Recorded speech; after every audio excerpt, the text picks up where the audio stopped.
Juste avant de commencer, je vous annonce rapidement que je serai en live le 17 janvier à 18h sur ma chaîne Twitch pour le commentaire en direct des European Film Awards et l'ouverture de la saison des cérémonies. Je vous y attends, bisous. Bonjour et bienvenue dans la section malveillante de ces vidéos de clôture de 2025. Nous allons malencontreusement écraser des films, et surtout des films qui ont été parfois très appréciés. Nous allons parler dans ce flop de films que j'ai vus en boucle dans les tops de l'année. C'est dire la violence à laquelle vous allez assister. Je vais commencer avec une section mention déshonorable en parlant des films sur lesquels j'attendais beaucoup et qui m'ont très déçu. Contrairement à ce que j'ai fait croire aux membres de mon Discord, en réalité j'ai détesté beaucoup plus de documentaires que je ne le pensais. C'est vraiment une des années où je trouve que la production documentaire est la plus nulle. Évidemment, Dracula de Radu Jude est un fiasco, c'est le premier film du monsieur que je déteste vraiment. C'est horrible, je me sens presque trahi. Un film que j'attendais beaucoup suite à ce qui s'était dit de lui à Cannes, c'était La jeune femme à l'aiguille. Ça commence comme un film qui a les ambitions esthétiques et horrifiques de The Lighthouse, et en vérité c'est d'un vide abyssal, c'est dommage. J'attendais beaucoup de présence de Steven Soderbergh, et c'était un film incroyable. Pendant 30 minutes, le reste de ce qui se passe dans le film, c'est vraiment la merguez partie dans la maison hantée. J'attendais également beaucoup de 28 ans plus tard, j'attendais un film d'horreur génial, et j'ai eu un film d'horreur nul à chier. Et un drame familial digne d'un chef-d'œuvre. Ok, d'accord. J'ajoute dans ces mentions déshonorables des films qui ont été sucés et glorifiés comme Notre Seigneur le Christ, mais devant lesquels j'ai trouvé la hype parfaitement injustifiée. Je ne comprends pas l'intérêt de Smashing Machine, je ne comprends pas l'intérêt de l'Agent Secret, je ne comprends pas l'intérêt de Kneecap, de Didi, de Sing Sing. Je ne comprends pas l'intérêt de Je suis toujours là, je ne comprends pas l'intérêt de la putain de Palme d'Or, un simple accident. Vous pouvez retrouver les critiques détaillées de tous ces films dans l'interlope qui sortira le lendemain de cette vidéo. Il y a deux films dont je dois quand même un peu attraper la veste, même si j'en reparlerai justement dans cette vidéo. C'est d'abord Mickey 17, parce que ça a été un flop au box-office, et putain, ça l'a mérité. C'est un film parmi les plus débiles que j'ai pu voir cette année, je trouve les tuches plus intelligents que ce film pour la bonne raison que les tuches sont bêtes et qu'ils savent qu'ils le sont. Au contraire de Mickey 17, qui est parfaitement idiot et se présente non seulement comme intelligent, mais comme ayant le devoir de rendre son intelligence accessible à tous. Non, t'es juste con. Deuxième film sur lequel je dois des explications préliminaires, c'est Résurrection. Excusez ma vulgarité et ma gourmandise, mais quand je vais au restaurant, je ne commande pas 5 entrées avant de prendre le plat principal. C'est assez phénoménal. Les critiques détaillées sont dans l'interlope, je rappelle. Assez de blasphème, passons directement au cœur de l'insulte.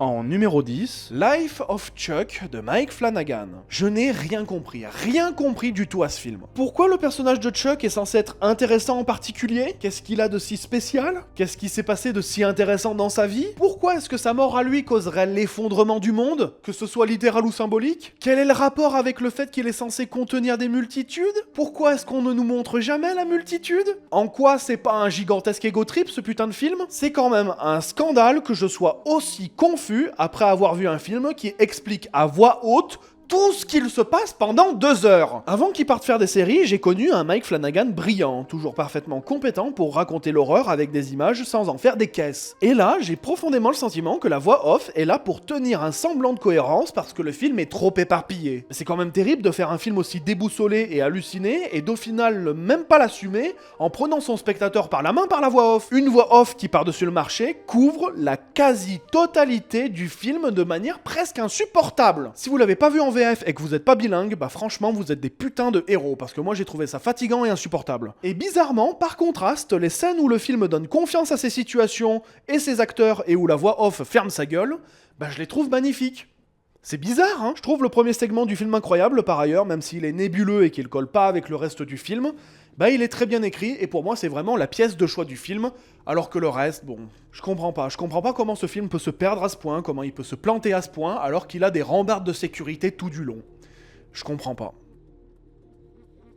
en numéro 9, Un poète de Simone Messa Soto. Le film suit un auteur de poésie sans argent, détesté par sa famille, qui va essayer de devenir professeur de littérature. Exceptionnellement, je ne vais pas faire une critique du film dans son entièreté. Pour ceux qui ont vu le film, je ne parlerai pas de ce qu'il se passe pendant et après la soirée du concours de poésie. J'ai une vidéo dans les cartons qui parle exactement de ce sujet, donc je vais y adosser ce film. C'est un peu comme si je donnais un bénéfice du doute au film, parce que débarquer en 2025 en disant que la cancel culture détruit des vies, on va dire que j'ai rien entendu, on va passer ça sous silence, et on va parler des autres problèmes du film. Pour faire simple, ce film c'est le mythe de Sisyphe. Ça rappellera peut-être à certains qui ont vu le film une certaine scène. En gros, le film se demande comment quelqu'un qui a une mauvaise réputation verra tous ses efforts pour s'améliorer observés par le prisme de sa mauvaise réputation. Donc tous ses efforts sont inutiles quand bien même il arrive à en faire. Sauf que le film ne tranche jamais vraiment à savoir si la réputation est un problème qui vient du gars ou un problème qui vient d'autrui. D'ailleurs aussi, comme c'est l'ambiguïté du réel Basino qui est chicho japono-pédophile,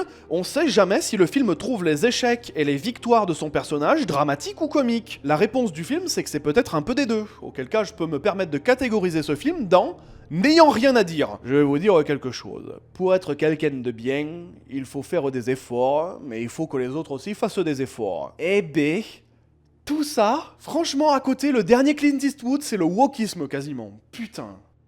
En numéro 8, Yoroi de David Tomaszewski. Le film sur Orelsan qui en a marre des aspects chiants de sa popularité, qui se barre au Japon pour se ressourcer, mais qui finit par combattre des monstres avec sa femme enceinte.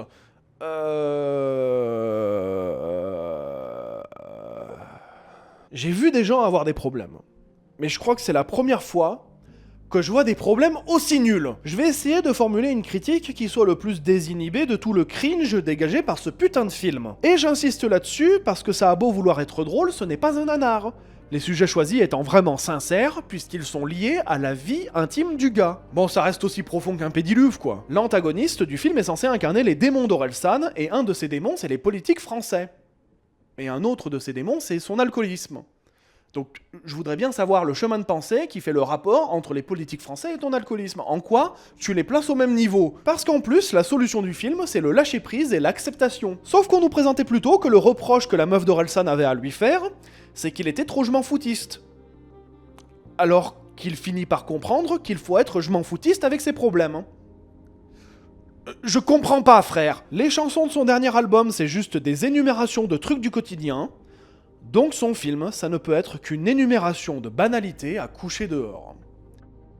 En numéro 7, Kaamelott deuxième volet, partie 1 d'Alexandre Astier. Le film suit le roi Arthur, et les gens... Allez c'est bon, ça me saoule. Je pense qu'il faut savoir faire la part des choses. Ça arrive de faire un film moche. Ça arrive de faire un film chiant. Ça arrive de faire un film con, ça arrive de faire un film raté. Mais là, c'est rien de tout ça. C'est peut-être moi qui suis débile et qui ai le cerveau rongé par 3 ans de brain rot, mais... Le film n'est même pas capable de raconter une putain d'histoire. Ce film n'a pas de protagoniste, n'a pas d'intrigue, n'a pas d'antagoniste, n'a tellement pas d'univers cohérent qu'il faut un carton pour rappeler à chaque fois où on se trouve. Je vais le dire parce que c'est la vérité, moi j'appelle ça un film expérimental. On parle quand même sérieusement d'un film dans lequel le roi Arthur se lève, se vide un paquet de choc à pic, se gratte le cul et retourne se coucher. Avec 20 millions de budget. Ce film, c'est tellement l'inversion de toutes les valeurs que je dirais que c'est du cinéma d'auteur. C'est du cinéma résistant, c'est du cinéma anticapitaliste, c'est même du cinéma naturaliste, de la trempe des cahiers du cinéma. Ce putain de film mérite d'avoir le prix Jean Vigo. C'est premier degré l'application de tout ce que les cinéphiles snobs adorent. Et je suis premier degré admiratif. C'est un film anti-narratif à 20 millions d'euros. Comment Astier peut s'en sortir avec ça? Mais c'est impossible que sa saga fonctionne jusqu'au bout. Ou alors, les Français sont en capacité d'aimer du cinéma ultra exigeant. Peut-être qu'on est à un point de bascule de la cinéphilie française. Je mets ça dans le catalogue de cinéma structuraliste. Comment t'arrives à faire un film à 20 millions de budget sans scénario?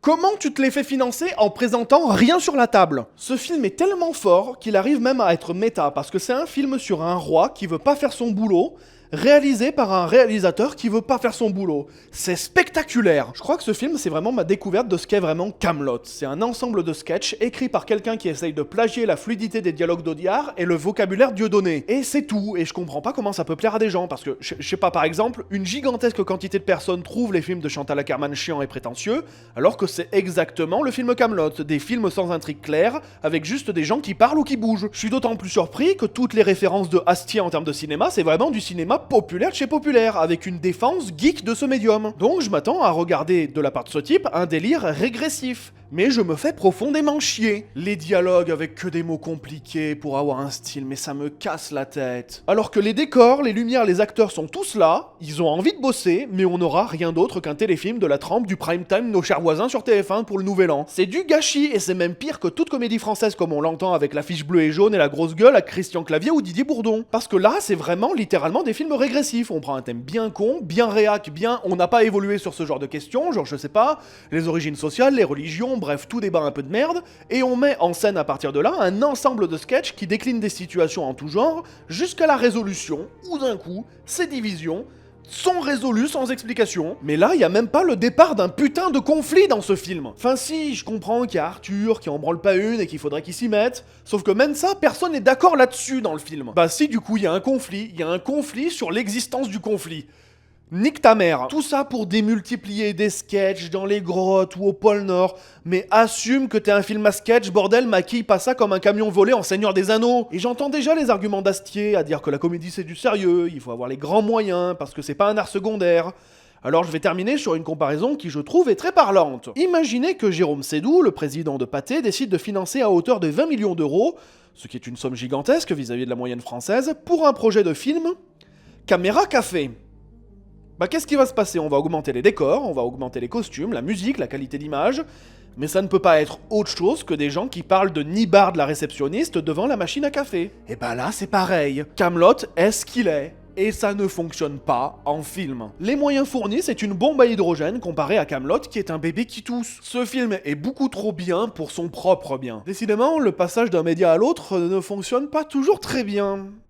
En numéro 6, Minecraft le film de Jared Hess. Le film suit un groupe de pégus aléatoires qui doivent aller aider un mec bloqué dans le jeu. J'arrive même pas à faire le résumé en fait. Alors, nous allons parler du film Minecraft. Je n'aime pas le film.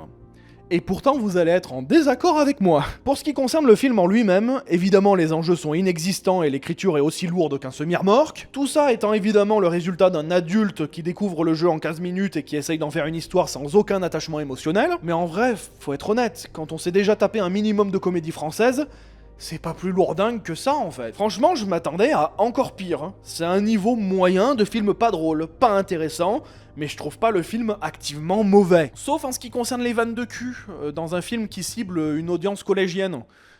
Ça on peut débattre, on peut débattre oui, mais je vais avoir un discours beaucoup plus violent contre le film, et là je vais lâcher une véritable unpopular opinion. Ce film n'est pas un échec. Pas parce qu'il a fonctionné économiquement, mais parce que ça correspond exactement à ce qu'est Minecraft aujourd'hui. Ce qu'on appelle un blockbuster, c'est un film à gros budget à la fois du côté de la production et surtout du côté marketing, afin que personne ne passe à côté du film, que tout le monde en entende parler et qu'un maximum de gens aillent le voir. Et le jeu Minecraft, actuellement, c'est pareil. C'est un jeu qui est plus entretenu par le bruit aveuglant de sa publicité que vraiment par ses joueurs. Soyons honnêtes, qui parmi vous est encore à jour sur les updates du jeu? Qui parmi vous s'est jamais dit en rejouant récemment « C'est quoi cette connerie là encore qu'ils ont rajouté ?» Et bah ça, c'est exactement le mode de production sur lequel a été pensé le film Minecraft. Il faut occuper l'espace médiatique, peu importe si c'est médiocre ou non. Le jeu Minecraft n'existe encore que parce qu'il surfe sur des trends, et le film Minecraft, logiquement, existe et perdure parce qu'il a surfé sur des trends. Le film est une parfaite adaptation de Minecraft parce que le film est exactement aussi cynique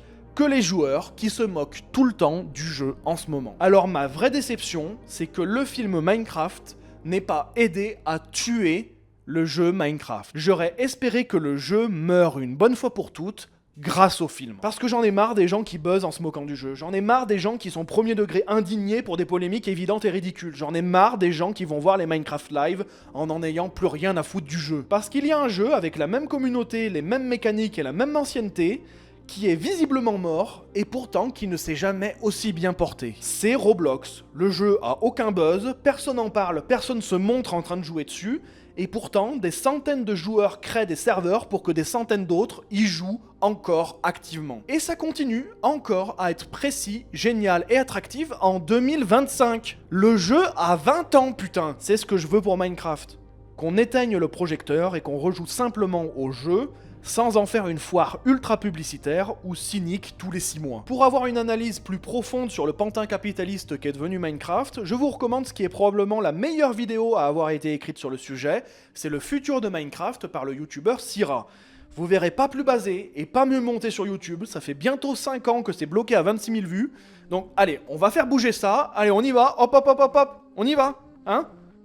En numéro 5, Colorful Stage The Movie, A Miku Who Can't Sing, d'Hiroyuki Hata. Le film suit l'apparition d'une nouvelle Hatsune Miku qu'il faut aider à chanter. Il y a toujours un animé japonais dans le flop, et il est là, ouais! Le film est visuellement plutôt beau. Faudrait-il encore dessiner des choses intéressantes? Le film ressort une trentaine de personnages différents pour satisfaire tous les fans, donc le temps de tous les présenter, le film met, j'ai calculé, 40 minutes. On a 40 minutes de slice of life avant de présenter les enjeux du film. Les enjeux en question, ils sont discutés pendant 20 à 30 minutes, et les 30 dernières minutes, c'est un enchaînement de concerts. Je serais un fan de la licence, rien qu'avec ça, je serais aussi scandalisé que les fans de Taylor Swift au cinéma. Mais si c'était que ça, très honnêtement, je n'aurais même pas parlé de ce film. Ni en flop, ni en rattrapage. Le problème, c'est que j'en ai discuté après coup, et qu'on m'a expliqué où en était la licence autour d'Hatsune Miku. Et j'ai compris, comme à chaque fois que je mets un animé dans un de mes flops, que c'était une défense du capitalisme la plus crade qui soit. Dans une partie de la communauté des fans de la licence, il y a un sentiment qu'Hatsune Miku est noyé sous un tas de contenus additionnels, d'univers alternatifs, de personnages secondaires, qui sont tous renouvelés régulièrement, alors qu'en ce qui concerne Hatsune Miku elle-même, c'est un peu le désert. Et l'existence de ce problème est même attestée par le nœud de l'intrigue du film, qui est que la nouvelle Miku ne peut plus faire sa place dans la musique, dans un monde aussi saturé musicalement, ou même, peut-être certains en ont même ras-le-bol de l'entendre. Sauf que la réponse à ce problème qui est très intéressant, est un tout petit peu étonnante. Cette nouvelle Miku ne peut chanter que quelques mots d'une chanson en boucle avant de terminer dans la cuvette des toilettes du multivers. Donc tous les personnages secondaires décident de composer une chanson à partir des thèmes et des mots de cette chanson inachevée. Donc de les prendre un peu pour leur, de se les réapproprier. De plagier la chanson, hein, franchement, soyons honnêtes. Et le film se termine sur le concert de chaque musique plagiée, comme solution au problème donc. Soit on est optimiste comme certains fans et on pense que Miku perdure spirituellement dans ce nouveau contenu, soit on est complotiste ou communiste comme moi et on voit le film comme un gigantesque « Oh vos gueules, on a buté l'autre conne pour avoir 50 fois plus de l'or, et donc 50 fois plus de merch à vendre, et vous allez croquer dedans comme les derniers des cons !» C'est charmant toute cette société néolibérale, c'est charmant.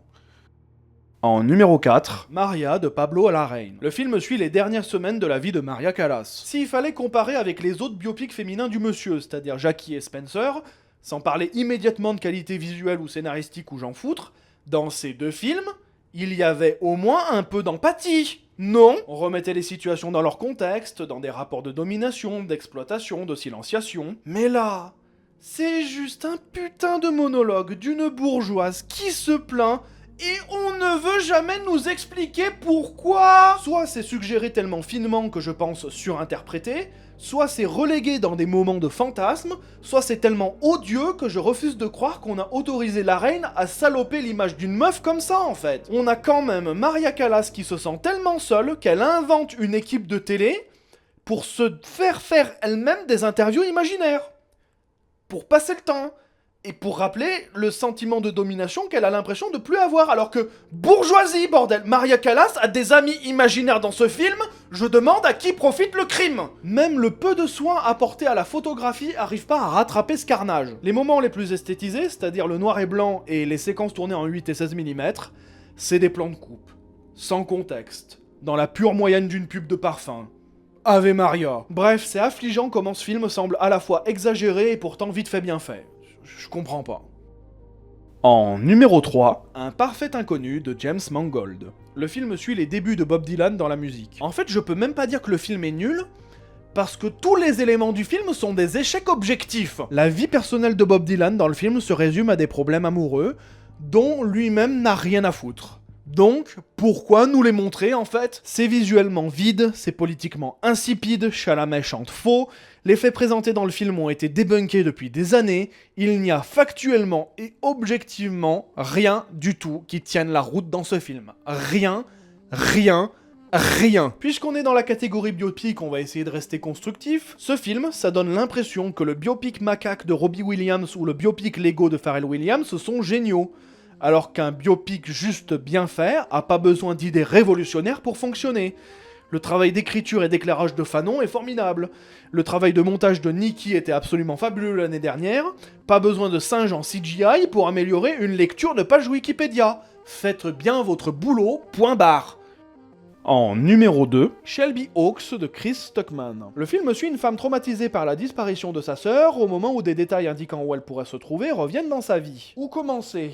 Où commencer avec cette merde? On va aller du moins grave au plus grave. D'abord, les acteurs sont tous en galère, y en a aucun qui a un minimum de charisme, et quand tu veux faire un faux documentaire, si tes intervenants ont la sincérité d'une éponge oubliée sur un évier, ça va pas aller très loin. Ensuite, le found footage est même pas crédible non plus. On est censé nous faire croire que les images de l'émission de chasse aux fantômes datent du YouTube de la fin des années 2000, mais c'est tellement clean que ça en est aberrant. Y a aucune compression, c'est presque de la 4K. Et surtout, la vidéo a pas un grain numérique, elle a un grain de pellicule.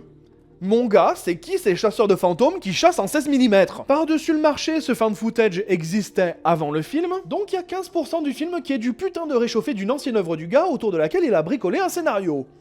Fainéantise, non féminin, du latin fainéatum, et du coup comme c'est un vrai ARG, le film nous balance les vraies vidéos analyses de vrais youtubeurs qui ont vraiment réagi à l'ARG lorsqu'il est sorti à l'époque. Et le pire c'est que certains youtubeurs de la liste sont venus sur le devant de la scène en expliquant qu'ils n'ont même pas été invités aux avant-premières, parce qu'ils n'ont jamais eu un seul contact avec l'équipe de production du film. On est sur du niveau de vol de vidéos internet par Hanouna en 2015. Ça c'est du film d'époque quand même. Et enfin, la pire conséquence d'avoir repris un putain d'ARG et d'avoir bricolé un scénario autour, c'est qu'en vrai, le film n'a pas de scénario. Les scènes d'horreur commencent à 20 minutes de la fin. Tout le film, c'est tiens, il y a des indices sur la localisation de ma sœur, est-ce que j'y vais? 1h10 où il ne se passe rien, à part oulala, il y a des trucs bizarres dans le reflet des vidéos. Même moi, je les ai pas vus, c'est dire à quel point j'ai pu me faire chier. Alors en soi, c'est bien quand tu fais un film atmosphérique comme Lake Mungo ou Hérédité, mais quand d'un coup tu pars dans un délire de serial killer prédateur qui donne ses victimes pour nourrir un démon avec une scène spectaculaire cheap où le démon utilise la force pour soulever et jeter des êtres humains, c'est un tournant pour le pire quand même. Et j'aimerais poser une dernière question à partir de ce problème. Le distributeur américain du film, Neon, a financé des reshoots et l'ajout de plusieurs scènes d'horreur qui n'avaient pas été tournées au départ par manque de moyens. Mais alors, vu qu'il y a 2 scènes d'horreur à tout péter, à quoi ressemblait le film avant l'intervention de Néon? Parce que le film il a été projeté en festival avant ses refinancements. Du coup il ressemblait à quoi s'il y avait pas ces scènes d'horreur? Ça devait ressembler à un film de Straub et Willet, genre la meuf et son mari se regardent dans le blanc des yeux en se demandant putain mais elle est où ma sœur pendant 1h10? Tout ça pour conclure que ce film est un putain de rafistolage, de bricolage, de bidouillage. Typiquement ce qu'on pourrait attendre et critiquer caricaturalement venant d'un film de youtubeur. Et ça l'est. Réellement, pas en cliché. C'est quand même bien triste. Et en numéro 1, Eddington d'Ari Aster. Le film suit un village du Nouveau-Mexique dans lequel les tensions politiques font rapidement sombrer le film dans le chaos. Ari Aster me fait mal au crâne. Allez, on va essayer de s'y mettre. Je peux défendre facilement Hérédité. Je peux défendre un peu Midsommar. J'arrive à défendre Boys Afraid s'il le faut. Mais défendre ce film, c'est mort. Je vais sortir la carte directe, ce film est dangereux.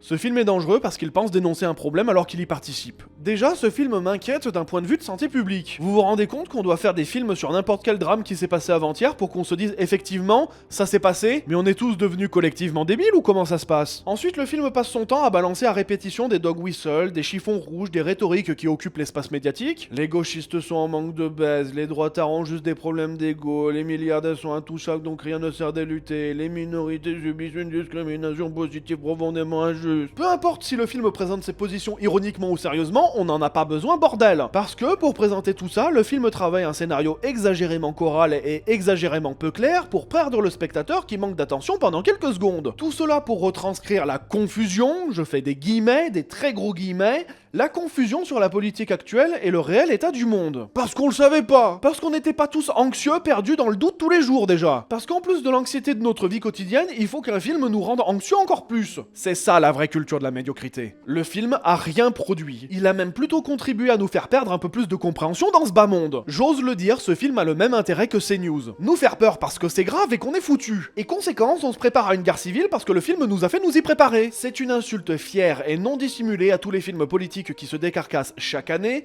à redonner du sens, à redonner de la clarté dans notre lecture du monde, à redonner de l'importance dans notre participation au monde. Et ils le font avec une galère économique pas possible, tandis qu'Eddington vient avec le gros fric puant d'A24. Tout ça pour dire « Ah mais c'est qu'on peut plus parler dans cette famille !» Ah bah ça c'est bien vrai, je pense qu'on devrait tous se tailler les veines. Parce que premièrement, une fois qu'on a perdu toute compréhension, tout intérêt et tout espoir, Une fois qu'on se dit que le monde n'a plus de valeur, ou alternativement que nous ne pouvons plus avoir de valeur dedans, comme le film nourrit ce genre de pensée, évidemment qu'on se fout en l'air. Et deuxièmement, la cerise sur le gâteau, c'est l'humour noir qui fait passer la pilule de l'euthanasie. J'arrivais pas à qualifier pourquoi cet humour me dérangeait dans Boys Afraid et encore plus dans ce film, mais j'ai finalement trouvé. Cet humour me dérange parce que c'est toujours des moqueries faites au détriment de personnages de victimes, notamment victimes de troubles anxieux et paranoïaques. Beau, de Boys Afraid et parano, donc le film dit que c'est une tafiole. Joe le shérif dans Eddington est parano, donc le film dit que c'est un débile dangereux car il a du pouvoir, et donc c'est une tafiole à la base. Je dis pas qu'il faut parler avec l'extrême droite, je dis pas qu'il faut comprendre les complotistes, je dis qu'une partie d'entre eux souffrent de troubles psychologiques réels, qu'il faut diagnostiquer et accompagner pour leur propre bien. Et non, Ari Aster, pas parce que les gens qui ont des troubles psy sont dangereux. Mais du coup, ça explique pourquoi Dani dans Midsommar décide de tuer tous ses proches, parce qu'elle est dépressive. Ça explique pourquoi la daronne dans Hérédité tue toute sa famille, parce qu'elle refuse de voir un psy. Ça explique pourquoi le daron dans Hérédité est incapable d'intervenir, c'est un psy. Eddington est une insulte à l'esprit critique, un dénigrement du travail militant et une contribution au vide existentiel qui détricote le tissu social et tue des gens. C'est un carburant à hystérie collective, que ce soit ironique ou pas. Va te faire foutre. Merci à tous d'avoir suivi ce flop, on se retrouve dans 2 heures pour le top.